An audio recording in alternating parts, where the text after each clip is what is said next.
Right now, Latinas earn 57 cents for every dollar a non-Hispanic male makes, which... Oh my God, that is horrifying. Did you hear that? Let's listen to it again. Hold on. We got to listen to that again. That is the most horrifying thing I've ever heard in my entire life. Right now, Latinas earn 57 cents for every dollar a non-Hispanic male makes, which makes up to thousands of dollars lost in wages per year and more than $1 million over a lifetime.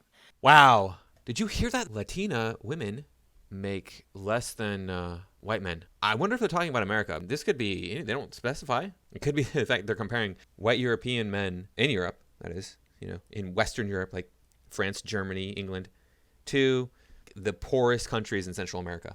I don't say. Hello and welcome back. Please remember to like, comment, share, subscribe. Thank you for stopping by. I do really appreciate everybody supporting my work. This is a short clip from Here and Now, found on NPR. If we can take a look here. So this came from the other day on right here, March 24th. They did a little Latina Wage Gap segment. It's about 5 minutes long. And what they did was they hired a lawyer, or they talked to a lawyer who is extraordinarily dishonest. Oh, I imagine that, a lawyer that's dishonest. Either that or she's totally incompetent. My feeling is she's just ultra woke, so she has to believe her narrative. She can't believe anything else because that would challenge her religion. So let's listen to what else this has to say about Latinas and how poor they are as compared to white men. Because we all know that the wage gap is true. It's not a myth at all, right? Everybody knows that. Let's take a look here and see. Meaning that even Latinos who work full-time and year-round may never catch up to their male counterparts.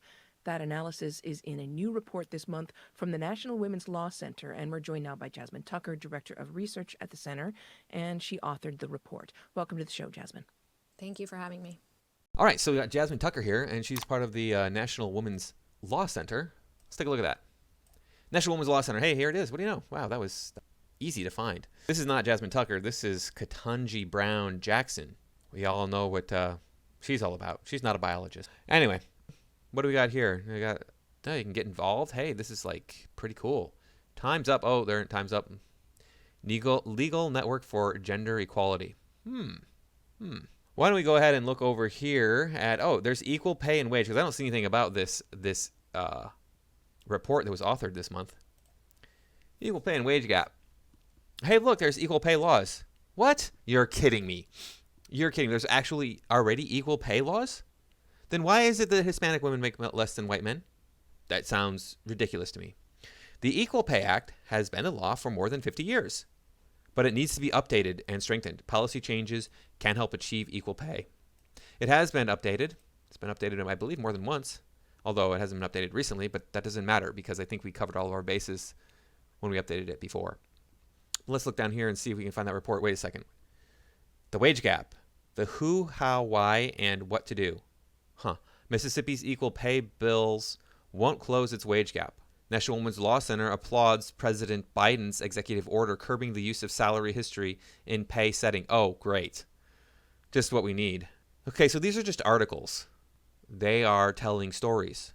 I mean, this is not like hard-hitting legal analysis. It's just stories. It's just journalism. What the heck? Oh, here we go. What's this? Equal pay for Latinas. Wait a second. That was in October 13th of 2021. But I thought they said it was this month. And the program was featured on March 24th. That's this month. That's just like 6 months old. Let's see what it says here.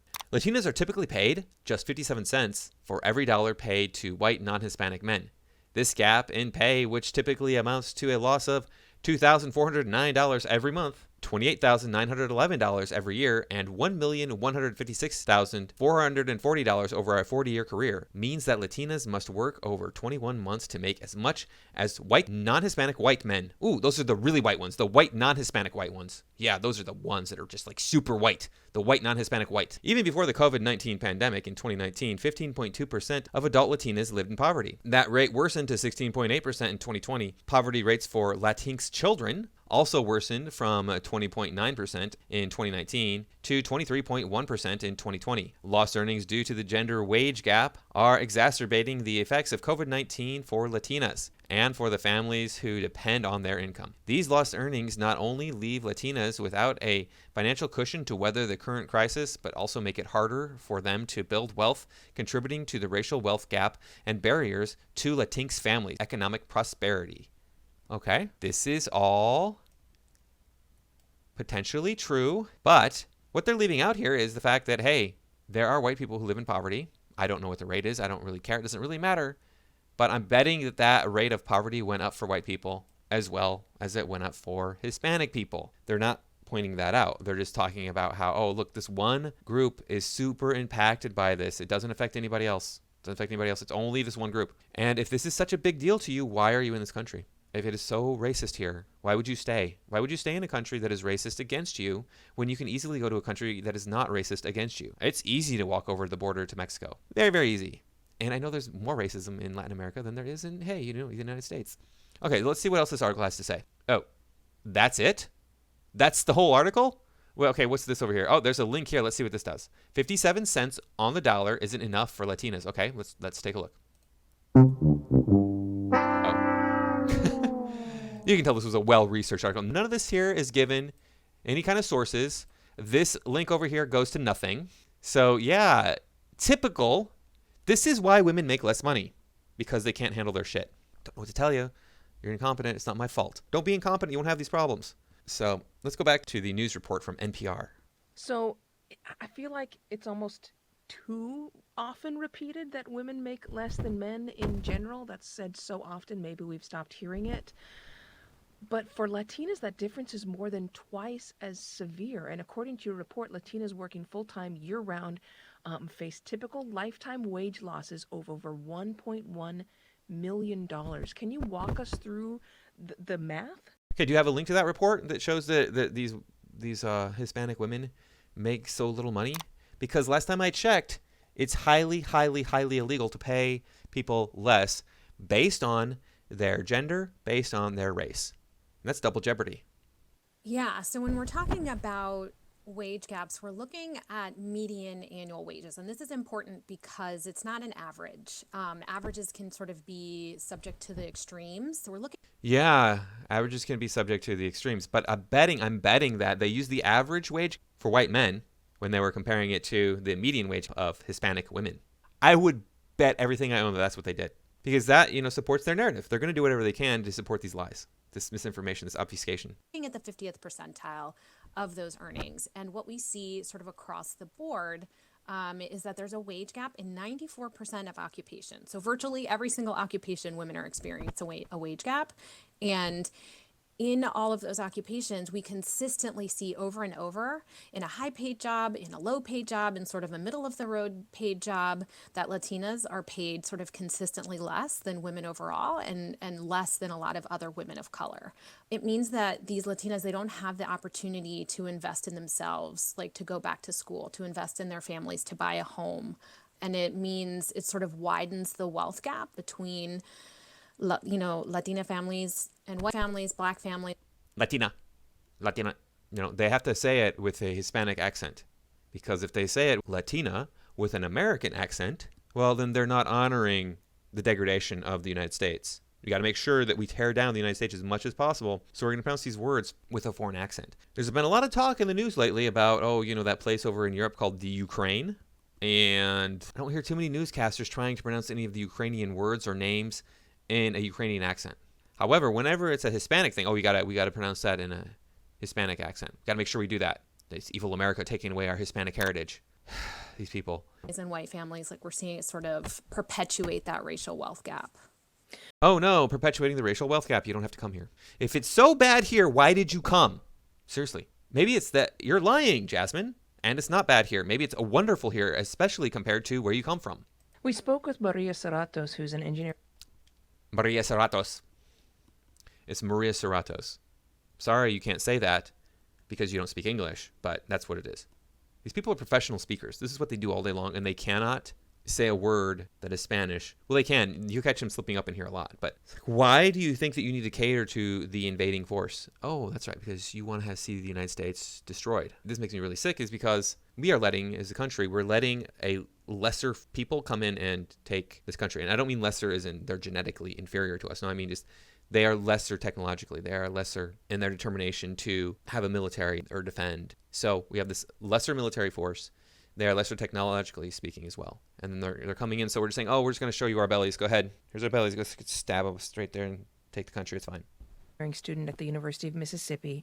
And before going to college, she was denied a raise by her supervisor at her bookkeeping job, and then learned that her male colleague who was doing the same job had been given a more than $2 per hour raise. Here's what she said to us. So I brought it up again, and my boss said, I'm going to be honest with you, Maria. The only reason why I'm not giving you a raise is because you're going to be moving to college soon. So it's not profitable for the business to give you a raise. And besides, this guy has a family to take care of. I wonder what your Okay, Maria Serratos is obviously from a foreign country. She speaks with an accent. So, if it's so bad here, again, it's so racist here. It's so sexist here. Go back to your home country. Go back to another country where you won't be treated this way. You have that option. There are a lot of countries that are Hispanic in this world. And this guy's getting paid more than you. That's illegal. All you have to do is go to EEOC. The U.S. Equal Employment Opportunity Commission is a federal agency that was established via the Civil Rights Act of 1964 to administer and enforce civil rights laws against workplace discrimination. The EEOC investigates discrimination complaints based on an individual's race, color, national origin. We'll skip over this one. Sex. These are the things that you are talking about. These are the only things you are talking about in this case. I have filed claims with the EEOC. It's very easy to do. If you know how to use a computer, Maria Serratos, which I assume you do since you are a bookkeeper, and you're going to college, you simply file a claim, and they will do an investigation. Very, very easy. They will get back to you. They'll interview you and say what happened. And then you can tell them, I'm being paid less because I am female. I am being paid less because I am Hispanic. I am being paid less because I am a Hispanic female. And then they do an investigation. If they find out that you are being paid less, in fact, for any of these protected categories that you see listed out here, you get paid all of your back pay. The company gets fined tens of thousands of dollars, and I don't mean $20,000. I mean like $50,000 or $60,000. And I think that varies by state. And not only does that vary by state, I think it also varies if you are discriminated against on more than one of these categories. So your employer who said, "Oh, you're being paid less because we don't like you because you're whatever," you just go file a claim with the EEOC. You can do it after you don't work there anymore too. But no. This would tear down their narrative. They don't want to do that because their narrative is, oh, look, women oppressed, men evil, America evil. Like I keep saying, these people. Response is that it's very common that when people do research into the wage gap, they find that they, either intentionally or not, tend to give men more for this reason of supporting a family. I think that this is super problematic. I think that there is this myth that women are at work for pin money, right? It's pocket money. It's for extras. Women are breadwinners, and women like Latinas and Black women are primary breadwinners in a ton of family, like more than other groups of women. So they're earning more than their men. You guys don't even see this. You just said women of color are earning less than white men, but here they are earning more than their male counterparts because they're the breadwinners. And believe me, there's a lot of white men out there who have married Hispanic women. There are white men out there who have married Black women. I'm sure there's some out there that have married Black men too. Look, this is true in my own family.